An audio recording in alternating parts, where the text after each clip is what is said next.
The divorce lawyer's voice was cold. Your son wants to keep the $75,000 you gave them, but he's cutting you out of his life. I felt my heart drop until I smiled. Tell him the house is foreclosed, I said. She stammered. But sir, you're not the bank. I leaned back in my chair. No, but I am a mortgage company. What happened next shocked them all. If you've ever been betrayed by someone you trusted most, you know the pain and the satisfaction when justice is finally served. Hit subscribe, like this video, and tell me in the comments if you've ever imagined getting revenge this sweet. Now let's dive in. The phone rang at 9:13 a.m. I remember the exact time because I had just settled into my worn leather chair, the one that creaks every time I lean back, and poured myself the first cup of coffee of the day. The rain was tapping against the window like impatient fingers, and I was staring at the condensation sliding down the glass when the sound jolted me. At first, I thought it might be my son calling.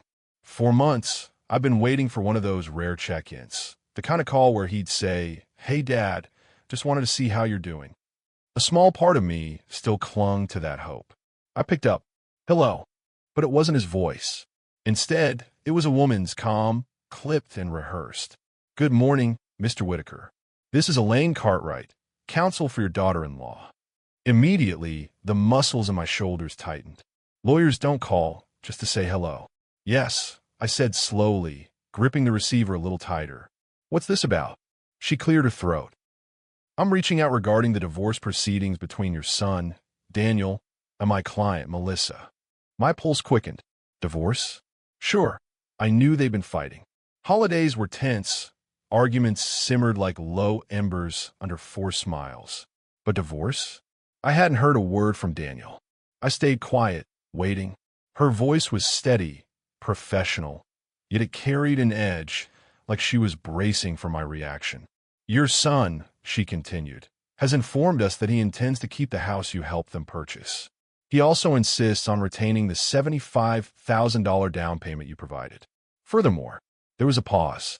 I could hear the faint shuffle of papers, the sterile hum of an office in the background. And then, "He has made it clear that he no longer wishes for you to be a part of his or his children's lives." The words landed like a blow to the chest. My throat went dry, my ears rang. I felt my fingers loosen, almost dropping the phone.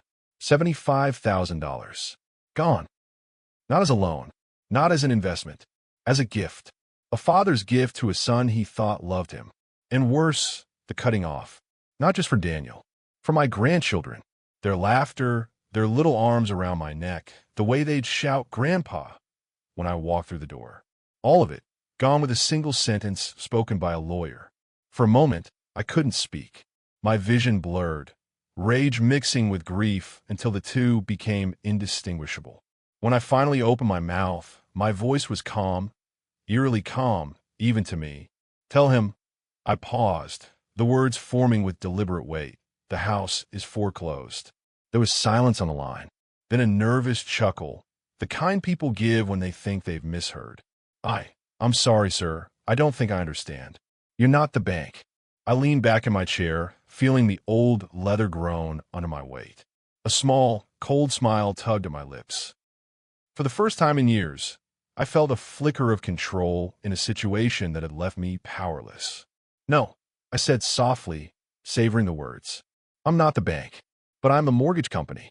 The sharp intake of breath on the other end told me she finally understood. Her polished lawyer tone faltered, and for the first time since the call began, she sounded human. "You the mortgage company?" "Yes." I let the single word hang there, heavy, immovable. "So, if Daniel wants to erase me, if he wants to cut me out of his life, then he's about to find out what it truly means to lose me." The silence that followed was long and heavy. I could almost picture her sitting there, files spread out across her mahogany desk, realizing that this case wasn't as straightforward as she thought. Finally, she whispered, "I'll relay the message." And just like that, the call ended. I sat there for a long time, the phone still in my hand, the rain still beating against the glass. My coffee had gone cold. My heart hadn't. I wasn't born with money in my pocket. In fact, when I was Daniel's age, I didn't even own a pocket worth putting money in. My father was a factory worker, My mother cleaned houses. We scraped by on paychecks that vanished as quickly as they arrived. I remember counting pennies with my mom at the kitchen table, watching her push coins in neat little stacks, trying to figure out which bill could wait until the next payday. So when I finally started making my own way in the world, I promised myself two things. My family would never live with that kind of insecurity. My son would never have to know what it felt like to be poor. I worked harder than any man should. Early mornings bled into late nights. Weekends were just another set of work days in disguise. I built my small contracting business brick by brick, sacrifice by sacrifice. While other men my age were taking vacations with their families, I was out on job sites, eating sandwiches in my truck, and running payroll from the front seat. And yet, every nail hammered, every dollar earned, it wasn't really for me. It was for Daniel. He was my pride, my boy. I imagined him walking through doors I never could, living a life cushioned from the hunger and worry that had stalked me as a child. That's why, when he came to me, his eyes lit with excitement about buying his first home with Melissa, I didn't hesitate. "Dad," he'd said, running his fingers nervously through his hair, "we found this perfect little house. 2 bedrooms, a yard for the kids. It's everything we dreamed of." But I already knew what was coming. The down payment. The gap between dreams and reality. "How much?" I asked. He shifted uncomfortably. $75,000. It was no small sum, not even for me. But I'd saved, invested, and planned for moments exactly like this. What good was all my work if I couldn't step in and give my son the start I never had? So I wrote the check. No conditions, no contracts, no repayment schedule. Just a father's love inked onto a piece of paper. I remember the way Melissa hugged me that day, tears in her eyes. "We couldn't have done this without you," she whispered. Daniel stood beside her, grinning from ear to ear. "Dad, you'll always have a place in our home." I believed him. For the first few years, it seemed true. I'd stop by for dinner once a week, the smell of Melissa's cooking filling the kitchen while Daniel and I sat on the porch, talking about work, about the kids, about life. My grandchildren would crawl into my lap, sticky fingers clutching at my shirt, their laughter filling the air like music. I thought I had built something unshakable. But life has a cruel way of testing foundations. As the years passed, the warmth faded. Daniel became distant, conversations turned curt, and family dinners became less frequent. Melissa seemed exhausted, worn down by arguments I wasn't privy to. I told myself it was just stress. Work, kids, bills, life is heavy. They'd weather it. Every marriage has storms. What I didn't see, what I refused to see, was that the storm wasn't passing. It was gathering strength. And then came the phone call. $75,000. Gone. My place in their lives revoked. I sat there in the echo of the lawyer's words, thinking back to the image of my younger self, promising my son a life free of struggle. The irony was suffocating. I had given him freedom, stability, a foundation, and he had chosen to use it to build walls that shut me out. It wasn't just betrayal. It was the cruelest kind of ingratitude. And as the memory of that check, my sacrifice, my gift, burned in my mind, something inside me shifted. For 60 years, I had played the role of provider, the man who gave without asking for much in return. But in that moment, with the echo of her words still in my ear, "He no longer wants you in his life," I knew those days were over. Daniel wanted a clean break.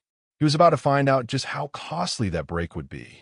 For years, I brushed off the little things with Daniel. The missed birthdays, the phone calls that went unreturned, the way he'd roll his eyes when I gave him advice, as though I were some clueless relic instead of the man who put a roof over his head and food in his mouth for 2 decades. I told myself it was just him growing up. Kids grow distant, that's life. Parents fade into the background once their children start families of their own, right? But now, looking back, I can see the truth. Daniel wasn't just drifting. He was pushing me away, brick by brick, excuse by excuse. The lawyer's words still echoed in my skull. "He no longer wishes for you to be a part of his or his children's lives." My grandchildren, my sweet little grandkids who'd beg me to push them on the swings, who made me tea out of plastic cups, who asked if I'd read them just one more bedtime story when they were supposed to be asleep. Was I supposed to just vanish from their lives like a ghost? Was $75,000 enough to erase every memory, every sacrifice, every ounce of love I had poured into that family? I remember sitting at my kitchen table, staring at the photographs on the wall. Daniel at age 5, standing proudly in his first baseball uniform. Melissa on their wedding day, radiant and smiling. The kids with frosting smeared across their cheeks during their last birthday party. One by one, those memories twisted, soured. That's when the anger came. Immediate. Unforgiving. It wasn't just money he'd taken from me. It was dignity. Respect. A son's loyalty to his father. And here's what stung the most. Daniel wasn't desperate. He wasn't clawing to survive. No, he was comfortable. He had a good job, a nice house, a healthy income. That down payment wasn't about survival. It was about luxury. About him getting to skip the line, to buy his way into a life it took me decades to build. And now he had the audacity to spit in my face and slam the door behind him. I wanted to call him right then, to scream, to demand an explanation. But some small voice inside me whispered, don't. Because this wasn't just about anger. This was about power. The truth is, Daniel thought he had all of it. He thought he could dictate the terms, cut me off, and keep the spoils. He thought I was just a tired old man with nothing left to offer but a broken heart. What he didn't know, what he never bothered to learn, was that I'd spent the last decade diversifying my business. I wasn't just Dad the contractor anymore. I had investments, properties, holdings. And most importantly, I had influence in places Daniel didn't even know existed. And that house he thought he owned outright, that shiny monument to my sacrifice, he had no idea how fragile it really was. I could already picture his face when the truth came out, the arrogance curdling into panic, the smug confidence giving way to fear. The man who had dismissed me, disrespected me, and cut me off learning the hard way that you don't sever blood without bleeding. But it wasn't just about teaching him a lesson. It was about something deeper, almost primal. It was about reminding him, and maybe even reminding myself, that I wasn't powerless. That despite his betrayal, I wasn't some discarded relic of his past. I was still the foundation. And without me, his world would crack and crumble faster than he ever imagined. That night, I barely slept. I lay awake in the dark, staring at the ceiling, running through every word of that lawyer's call. Every detail of Daniel's betrayal burned itself into my memory until it became fuel. By morning, the decision was made.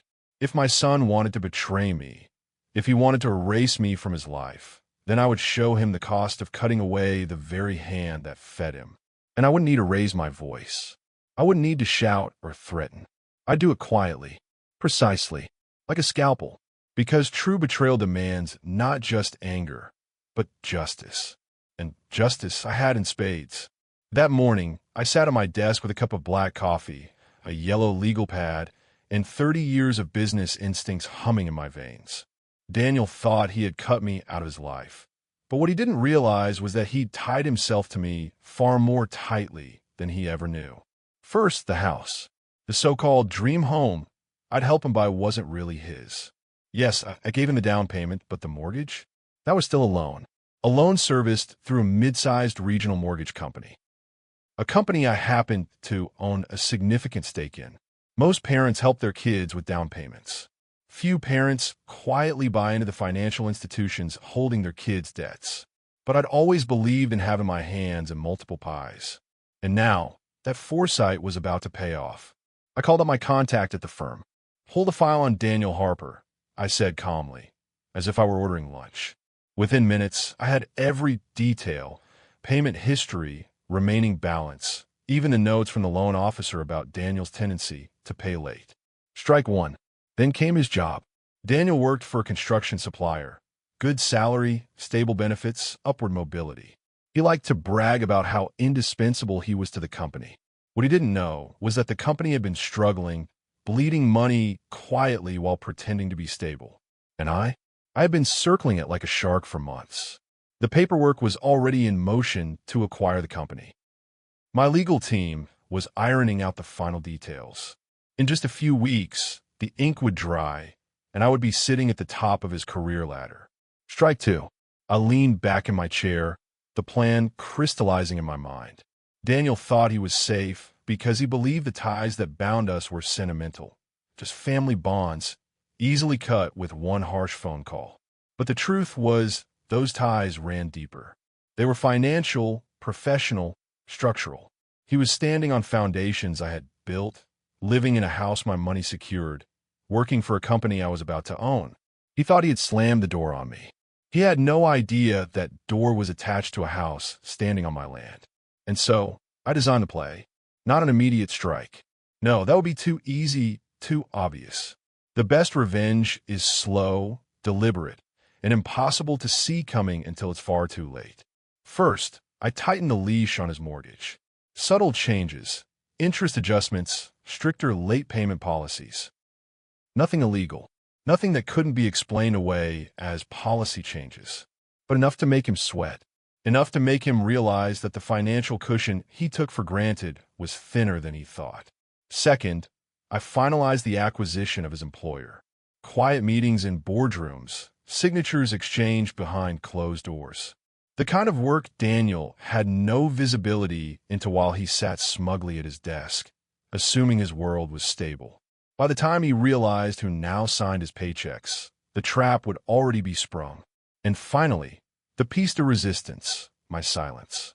I didn't call him, didn't text, didn't fight, because nothing unnerves a man more than silence from the person he's wronged. He'd expect anger. He'd brace for confrontation. But the absence of my voice, that would gnaw at him in ways words never could. Every plan needs patience, and mine required plenty. Weeks crawled by, but I held steady. The mortgage pressure built slowly. His company's internal whispers about new ownership began to circulate. And all the while, I stayed quiet, watching from the shadows as the net drew tighter. And I'll admit something here. It wasn't just about revenge anymore. It was about balance. About teaching Daniel a lesson that went deeper than money or power. He had to understand that family isn't disposable, that loyalty has weight, that betrayal carries consequences. Because if I let this go, if I let him cut me out and keep everything I'd given him, what lesson would he carry forward? That betrayal pays? That disrespect is rewarded? That his children could treat him one day the way he had treated me? No, I couldn't let that happen. I wasn't just avenging myself. I was teaching him, shaping him, forcing him to confront the reality he had tried so hard to escape. And when the moment came, when he finally looked up and saw the trap fully closed around him, he would understand. Strike three was coming. And it would hit harder than anything he could imagine.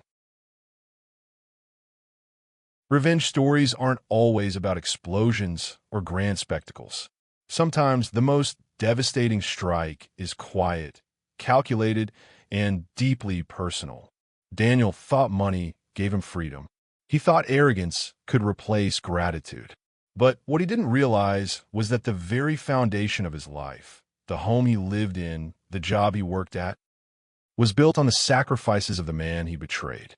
And when that foundation was pulled from under him, not with rage, but with precision, he finally understood. Respect isn't inherited, it's earned. And once lost, it's nearly impossible to regain. This story isn't just about a father teaching his son a lesson. It's about the truth we all carry. Betrayal cuts deepest when it comes from family. And justice tastes sweetest when it's served by the very hands that were once dismissed as powerless. If you've ever felt that sting of betrayal by family, by friends, or by someone you trusted, then you know exactly why this ending feels so satisfying. Because here on Central Revenge, we don't just tell stories. We explore what it means when broken trust demands an answer. And every time, justice finds its way back. So if you want more stories where betrayal meets its reckoning, hit subscribe right now. Tap the like button if this revenge made you smile, and share this video with someone who deserves to hear that karma has a long memory. And let's talk. What's the most satisfying revenge you've ever seen or imagined? Drop it in the comments below. Your story might just inspire the next episode here on the channel. Because at the end of the day, Revenge isn't just about getting even. It's about reclaiming power, rewriting the ending, and proving that resilience always has the last word. Welcome to Central Revenge.